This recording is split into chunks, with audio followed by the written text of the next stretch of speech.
En un mundo a la deriva, cuando la búsqueda e intentos humanos no bastan, solo una es la fuente de esperanza que llenará todo su ser. Es Dios, quien con su palabra viva y eficaz le habla hoy. Con ustedes, el pastor Óscar Velázquez.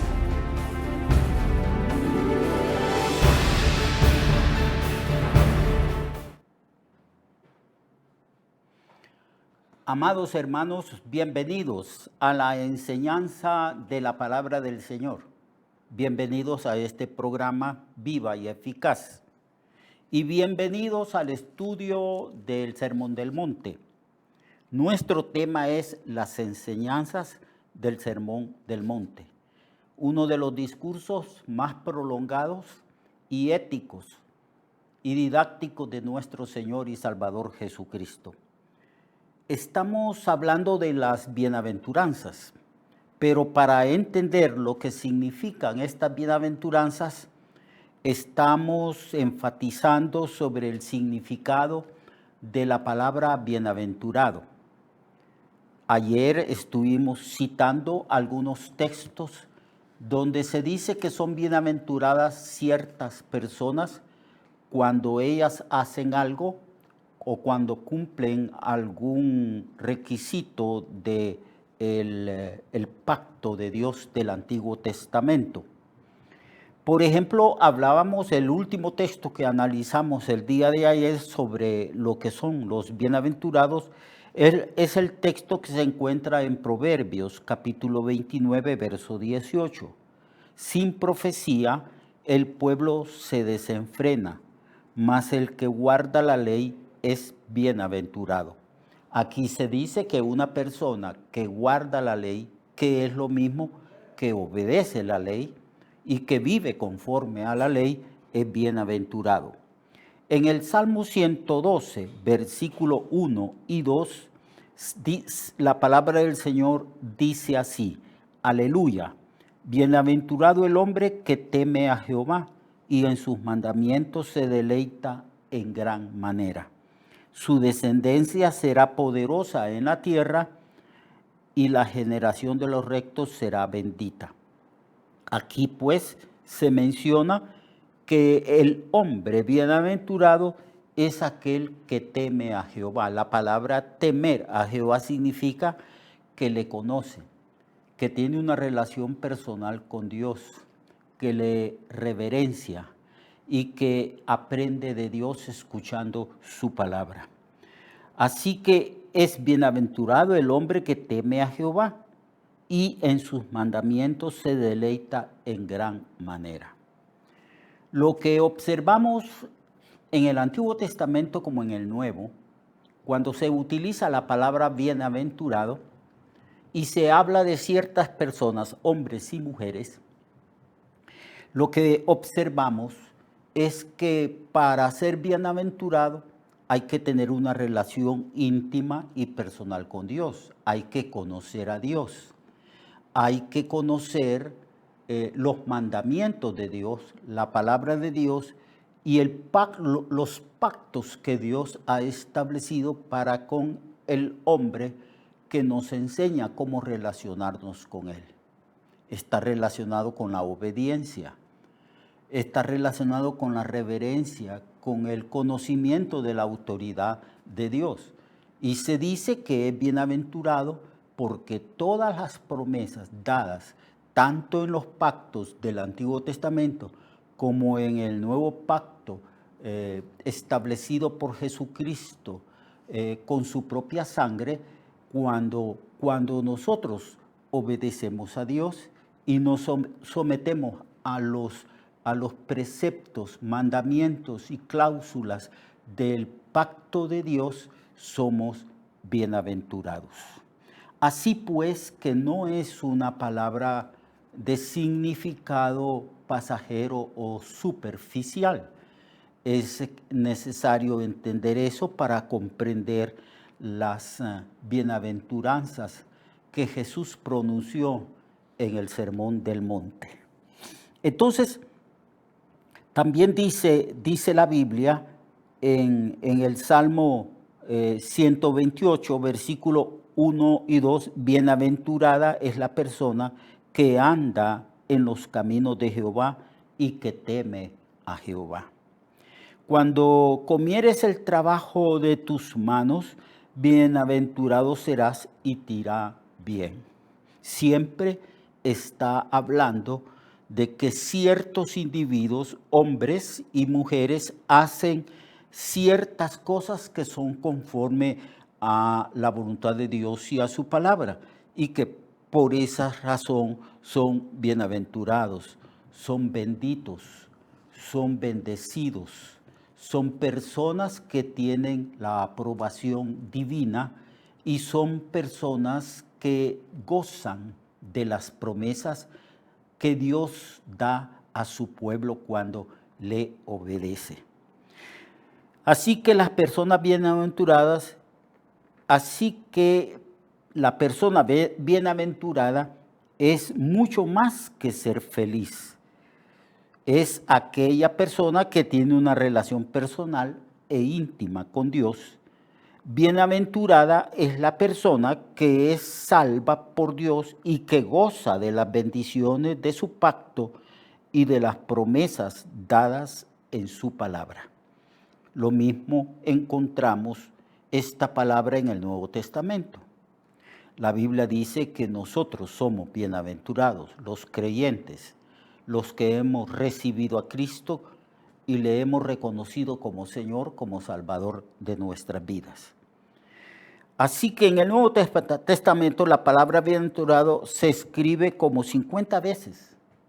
13 en Mateo, 15 en Lucas, 2 en Juan, 13 en las epístolas que escribió el apóstol Pablo, 7 veces en Apocalipsis, 2 veces en Santiago y 2 veces en Primera de Pedro.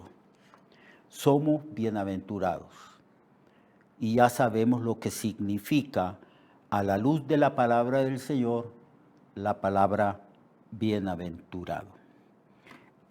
Ahora podemos entonces leer, escuchar lo que el Señor dice en su palabra. Abrió su boca, la gente está ahí escuchándolo con gran atención y el Señor dice, bienaventurados los pobres en espíritu, porque de ellos es el reino de los cielos. Hay ciertas versiones, hermanos y hermanas, que dicen, bienaventurados los que reconocen su necesidad espiritual. Cuando Jesús habla de una pobreza espiritual, está diciendo que cuando Él vino a este mundo, espiritualmente el hombre estaba en bancarrota. Porque el hombre, a la luz de las Escrituras, anda sin Dios. Ya eso es una pobreza extrema espiritual, sin fe y sin ninguna esperanza. Cuando el hombre quedó separado de Dios a causa de su pecado, construyó su vida separado de Dios. Por eso dice sin Dios. No tiene fe en Dios porque a causa de su naturaleza pecaminosa y de su defección de la naturaleza espiritual de él, el hombre está totalmente perdido, corrompido y sin ningún conocimiento de Dios. Así pues que cuando Cristo fue enviado por el Padre a este mundo y tomó forma humana en el vientre de su madre María y se manifestó a este mundo, el Señor declara que el hombre está en bancarrota espiritual, que necesita de un Salvador, de un Redentor, que necesita adquirir de nuevo cierta riqueza, cierta capacidad espiritual. Y esta condición es una condición de todo ser humano, es decir, es una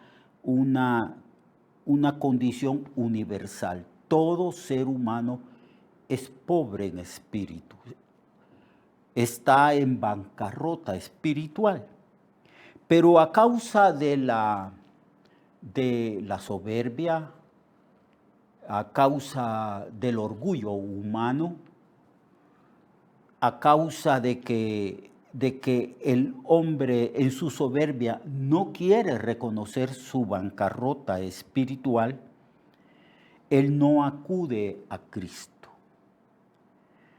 Y Cristo dice que es bienaventurada aquella persona que es pobre en espíritu, o sea, que reconoce su condición de necesidad de Dios, de necesidad de ser perdonado, de la necesidad de conocer a Dios y depender de Dios.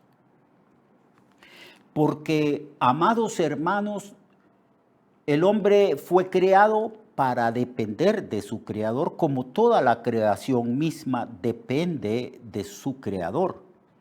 Dios es el sustentador de la vida.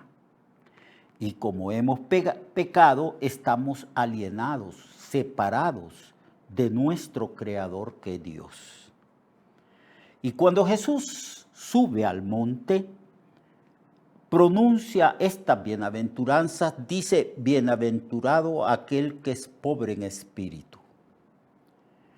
Como ya dije, todo ser humano está en bancarrota espiritual.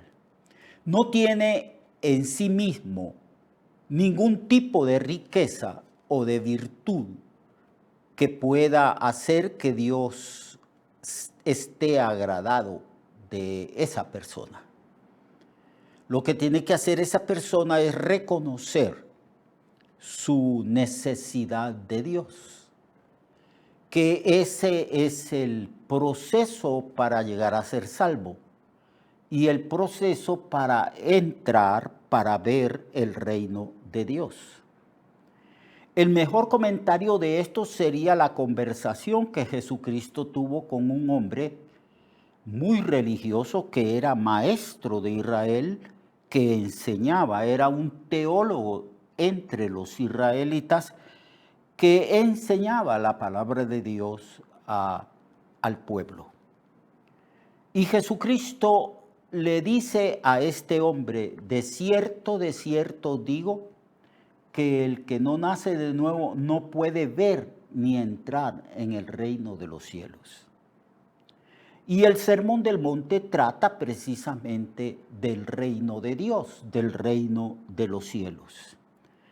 Y que es bienaventurado la persona cuando entra a ese reino, cuando conoce ese reino y cuando pertenece a ese reino y se enriquece espiritualmente de las riquezas de ese mismo reino. Es bienaventurado precisamente por eso. No solamente porque reconoce su necesidad espiritual, sino porque a causa de arrepentirse y de humillarse y de recibir a Cristo como su Señor, ahora puede dejar de ser pobre en espíritu y empezar a adquirir las virtudes de aquel que murió por nosotros en la cruz. Podemos ser enriquecidos a causa de que el Espíritu produce en nosotros un fruto espiritual. Podemos ser enriquecidos porque somos ya ciudadanos del reino de los cielos. Eso es lo que Cristo enfatiza. Primero, reconozcan que están en bancarrota espiritual. Porque el que no reconoce que necesita de Dios, el que no reconoce que está perdido, el que no reconoce su condición de corrupción moral, esa persona no se va a humillar, no va a venir a Cristo, no le va a recibir porque va a decir, yo no necesito de Dios, yo estoy bien. ¿Cuántas personas a mí me han dicho cuando las he evangelizado que no tienen necesidad de Dios, que están tan bien? No saben su condición espiritual, que están muertos en delitos y pecados, que andan sin Dios, sin fe y sin ninguna esperanza. Mas cuando nosotros reconocimos, usted y yo, hermanos, reconocimos nuestra bancarrota espiritual y venimos a Cristo en nuestra pobreza, en harapos, como mendigos, venimos a Cristo para que Cristo nos concediera su perdón, entramos en el reino de Dios porque nacimos de nuevo. Y ahora tenemos riquezas espirituales. Ya no estamos en bancarrota espiritual. Esa es la bienaventuranza. Bienaventurado aquel que es pobre en espíritu. Es lo que dice el Señor, porque de ellos es el reino de los cielos. ¿Y qué es el reino de los cielos? Aquí hay que aclarar esto para entender la bienaventuranza. El reino de Dios, el ámbito, el gobierno de Dios. Ahí donde Dios está, ahí gobierna. Donde Dios establece sus condiciones de vida. Donde Dios nos dice que ha venido a darnos vida y vida en abundancia. Donde Dios enriquece nuestro espíritu empobrecido. Y Él nos hace madurar, nos hace crecer y vamos adquiriendo las virtudes de Dios. Dios nos va comunicando su amor, su gracia, su bondad, su poder, su sabiduría. Dios va enriqueciendo nuestro espíritu. Y en eso consiste la bienaventuranza, que ahora ya no estamos en bancarrota espiritual, sino ahora tenemos las riquezas de su gracia. En eso consiste esta bienaventuranza. El Señor les está mostrando la buena noticia, el Evangelio, diciéndoles, ustedes si entran en el reino de Dios, van a ser enriquecidos de las riquezas de ese reino de mi Padre Celestial. Y para eso es un proceso, para alcanzar esas riquezas es el proceso de crecimiento, de madurez, hasta llegar a ser conformados a la imagen de su Hijo Jesucristo, adquiriendo cada vez más y más del reino de Dios esa riqueza espiritual. Eso es lo que significa la primer bienaventuranza. Bienaventurado el que es pobre en espíritu. En otras palabras, el que reconoce su necesidad, el que acepta que esté en bancarrota espiritual, el que acepta que no tiene ningún mérito delante de Dios porque él es un pecador empedernido. Pero que la predicación del Evangelio se escucha en todo lugar de este mundo y aquellos que reconocen que son pecadores pueden venir a Cristo. Y en Cristo son perdonados, limpiados, santificados y en Cristo mismo también, como entran en el reino de Dios, como nosotros hemos entrado al reino de Dios, del reino de Dios adquirimos riquezas espirituales y estamos siendo santificados, conformados y estamos recibiendo cada vez más y más conocimiento y sabiduría del amor, de la gracia de Dios y de Jesucristo nuestro Señor. Bienaventurados pues los pobres en espíritu, porque de ellos es el reino de los cielos. La otra bienaventuranza, la segunda, bienaventurados los que lloran, porque ellos recibirán consolación. Bueno, el mundo está lleno de llanto. Desde que nacemos empezamos a llorar. No hay un niño que no llore cuando nace y es introducido a un ambiente hostil de este mundo. Y a través del crecimiento y de la historia de cada individuo que nace en este mundo, hay muchísimas lágrimas. La Biblia dice que el hombre nace para la aflicción, para el dolor. Hay gente que está llena de angustia. Todos hemos experimentado la angustia y hay algunos que la experimentan cada vez más y más. Pero aquí se dice que aunque todo mundo llora, aquí se especifica que hay ciertos individuos que lloran y son bienaventurados porque recibirán consolación. ¿Quiénes son esos individuos? Porque no todos reciben consolación. También podríamos preguntarle, ¿de dónde viene esa consolación? Y la respuesta lógica y simple es que Dios es un Dios de consolación que consuela a aquellos que son sus hijos, aquellos que lloran, aquellos que han tenido una relación íntima y personal con Él, que es su pueblo, sus escogidos, sus redimidos. Así que bienaventurados los que lloran, porque ellos recibirán consolación.